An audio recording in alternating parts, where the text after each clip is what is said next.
নমস্কার বন্ধুরা, good evening. আমি আজকে চলে এসেছি আপনাদের প্রিয় চ্যানেল অলৌকিক নিয়ে। আজকে আমি আলোচনা করব পুনর্জন্ম সম্পর্কে। পুনর্জন্ম হচ্ছে একটা বহু আলোচিত বিষয়। এটাকে অনেকে বলে রোমাঞ্চকর, অনেকে আবার পুনর্জন্মকে বিশ্বাস করেন না, ভিত্তিহীন কাল্পনিক বলে উড়িয়ে দেন। আমি বলবো এবার পুনর্জন্ম সম্পর্কে আজকে, যে পুনর্জন্ম কি। আবার অনেকে বলেন এটা বিশ্বাস করেন না পুনর্জন্ম সম্পর্কে, তার কারণ হচ্ছে যে মানুষের মৃত্যুর আগে মৃত্যু আগের জন্মে মানুষের কোনো স্মৃতি যখন মানুষ জন্মগ্রহণ করে ফেলে তখন কিন্তু তার সেই স্মৃতি মনে থাকে না।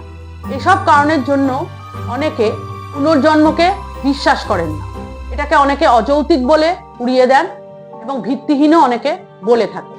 তাহলে কি পুনর্জন্ম কি আদৌ সম্ভব, বা পুনর্জন্মর কি অস্তিত্ব আছে, সে সম্পর্কে আমি আজকে আলোচনা করব। কিন্তু তার আগে বলবো যে পুনর্জন্মটা কিভাবে হচ্ছে।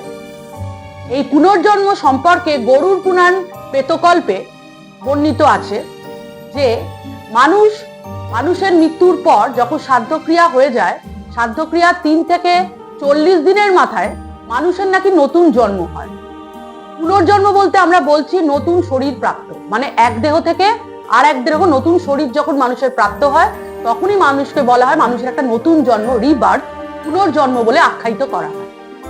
পুনর্জন্ম যখন হয় তখন গরুড় পুরাণ অনুসারে বলা হয়েছে প্রেতকল্পে যে মানুষের মৃত্যুর পর মানুষের মৃত্যু যখন হয়ে যায়, তার যখন শ্রাদ্ধক্রিয়া হয়, শ্রাদ্ধক্রিয়ার পর তার নাকি মুক্তিপ্রাপ্ত হয়। মুক্তিপ্রাপ্ত হয়ে তখন মানুষ নাকি নতুন দেহ ধারণ করে, তখন নতুন মনুষ্যজনিতে কখনো নতুন ভাবে মানুষ জন্মগ্রহণ করছে। কিন্তু অনেক সময় দেখা যায় যে যেসব মানুষের মুক্তি হয়নি যার যখন পরলৌকিক কোনো ক্রিয়া করা হয়নি, সেসব মানুষরা অনেক সময় দেখা যায় যে তাদের পুনর্জন্ম হচ্ছে না। তার কারণ তাদের মুক্তি হয়নি। তাই তারা কি করে, তারা অশরীরী হয়ে পৃথিবীর বুকে বিচরণ করছে, কারণ তাদের মুক্তি ঘটে। তাই জন্য বলা হচ্ছে যে পুনর্জন্ম হওয়ার আগে মানুষের শ্রাদ্ধক্রিয়া করা দরকার। শ্রাদ্ধক্রিয়া মানুষের মৃত্যু হয়ে যাওয়ার পর তার প্রিয়জনেরা শ্রাদ্ধক্রিয়া করে এবং তারপরে তার মুক্তি ঘটে এবং তারপরে তার কর্মফল অনুসারে তার পুনর্জন্ম ঘটে, নতুন জন্ম মানুষ লাভ করছে। মনুষ্যজনী হয়ে মানুষের যখন 9 মাস যখন মনুষ্যজনী যখন লাভ করে তখন সে মাতৃগর্ভে চলে যায়। 9 মাস তখন সে মাতৃগর্ভে থাকে এবং তার আগের জন্মে কি হয়েছে, মৃত্যু ঘটেছে, সেই পুনর্জন্মের স্মৃতি কিন্তু মানুষের শিশু অবস্থায় মাতৃগর্ভে থাকে এবং সমস্ত স্মৃতি তার পরিকল্পিত থাকে তার স্মৃতিতে, ব্রেনের মধ্যে। কিন্তু যখন মানুষ যতক্ষণ না পর্যন্ত মানুষ জন্মগ্রহণ করছে না, 9 মাস অব্দি, যখন সে মাতৃগর্ভে বিন্যস্ত থাকে এবং সে পুনর্জন্মের সমস্ত স্মৃতি মনে থাকে, সে পুনর্জন্মে কেমন কর্মফল করেছে, সুখ কতটা ভোগ করেছে, দুঃখ কতটা ভোগ করেছে, সবকিছুই তার মনে থাকে। এমনকি তার পুনর্জন্ম যখন জন্ম যখন কার্যকর্ম যখন হয়ে যায়, যখন তার মৃত্যু ঘটে, কিভাবে তার মৃত্যু ঘটেছে সবকিছু সিরিয়ালি তার মনে থাকে। কিন্তু যখন সে আস্তে আস্তে যখন ভূমিষ্ঠ হতে থাকে 9 মাস পরে, তখন কি হয়, তখন তার মাথাটা ওপরে থাকে, পা দুটো নিচে থাকে। তখন সে ভূমিষ্ঠ হওয়ার জন্য খুবই বিচলিত হয়ে পড়ে। ভগবানকে সে স্মরণ করে যে সে কখন জন্মগ্রহণ করবে, কেন তার এই পুনর্জন্ম, নতুন শরীর। পুনর্জন্ম বলতে আমরা বুঝি নতুন শরীর লাভ করছে। তখন যখন সে জন্মগ্রহণ করে ফেলে, তখন আগের জন্মে তার যে স্মৃতিগুলো, তার মস্তিষ্কে যেগুলো সুপরিকল্পিত ভাবে ছিল, সেই স্মৃতিগুলো তার মনে থাকে না, সে সবকিছুই ভুলে যায়। কিন্তু জন্মের পরে অনেক সময় দেখা যায় কোনো শিশু আটকে উঠছে, কেঁদে উঠছে, কেননা তখন তার কি হচ্ছে না, নতুন জন্মের পর আগের জন্মের যে কথাগুলো কিছু কিছু ভাবে তার সেগুলো মনে পড়ছে। কিন্তু যখন সে মনুষ্যজনিত হয়ে আস্তে আস্তে যখন পৃথিবীর বুকে যখন শিশু জন্মগ্রহণ করছে, তারপর যখন আস্তে আস্তে পৃথিবীর এই ত্রিলোকে যখন জন্মগ্রহণ করছে, তখন কিন্তু পুনর্জন্মের কোনো কথা, কোনো স্মৃতি, সেগুলো কিন্তু সে মনে করতে পারছে না। এবার আমি বলবো যে কি করে বুঝবে যে কোনো মানুষ যে তার পুনর্জন্ম হয়েছে। বিভিন্ন কারণ আছে।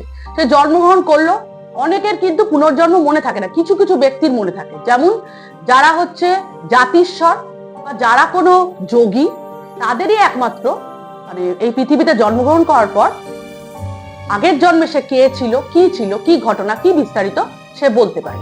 এছাড়া জন্মের পর কিন্তু শিশু যখন আস্তে আস্তে বড় হয়, তখন কিন্তু পুনর্জন্ম আগের জন্মে কি ঘটেছে সেগুলো কিন্তু অস্পষ্ট হয়ে যায়, আস্তে আস্তে সে ভুলে যায়, তার কিন্তু কোনো কথাই মনে থাকে না, যখন জগতে বিচরণ করছে।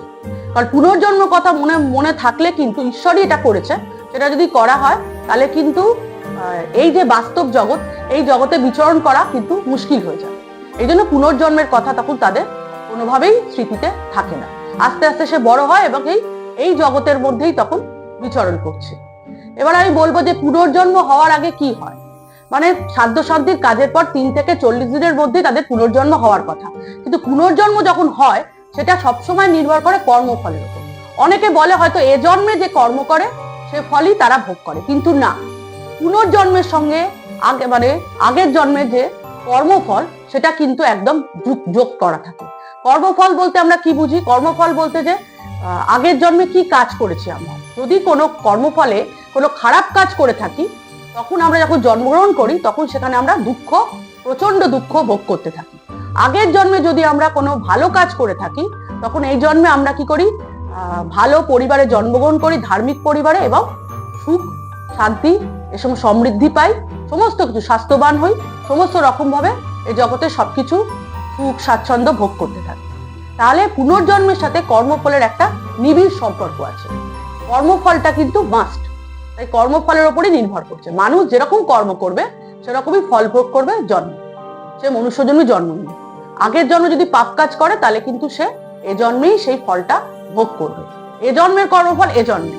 মানুষ যদি কোনো ভালো কাজ করে সে নিশ্চয়ই ডেফিনেটলি এই জন্মে ভালো কিছু পাবে। তো আজকে আমি আলোচনা করলাম পুনর্জন্ম সম্পর্কে, কিন্তু অনেকে পুনর্জন্ম সম্পর্কে এইভাবেই ব্যাখ্যা করেছেন। আবার অনেকে পুনর্জন্ম যে আদৌ আছে সেটা সম্পর্কে অনেকে নিশ্চিত নয়। অনেকে ধারণা করছে যে পুনর্জন্ম আছে। আজকে আমি আমার পর্ব এখানেই শেষ করলাম। আপনারা পরবর্তী পর্বে চোখ রাখবেন, আমি আরো নতুন ইন্টারেস্টিং পর্ব পরের সপ্তাহে নিয়ে আসবো। কিন্তু আপনারা যদি আমার পর্বে নতুন হন, এখন যদি নতুন দেখেন, তাহলে ইমিডিয়েটলি সাবস্ক্রাইব করুন আমার নতুন নতুন পর্ব পাওয়ার জন্য। এবং আমার এটা ভালো লাগলে লাইক কমেন্ট অবশ্যই করবেন। আমি আমার বক্তব্য এখানেই শেষ করছি। আপনারা সবাই ভালো থাকবেন। নমস্কার।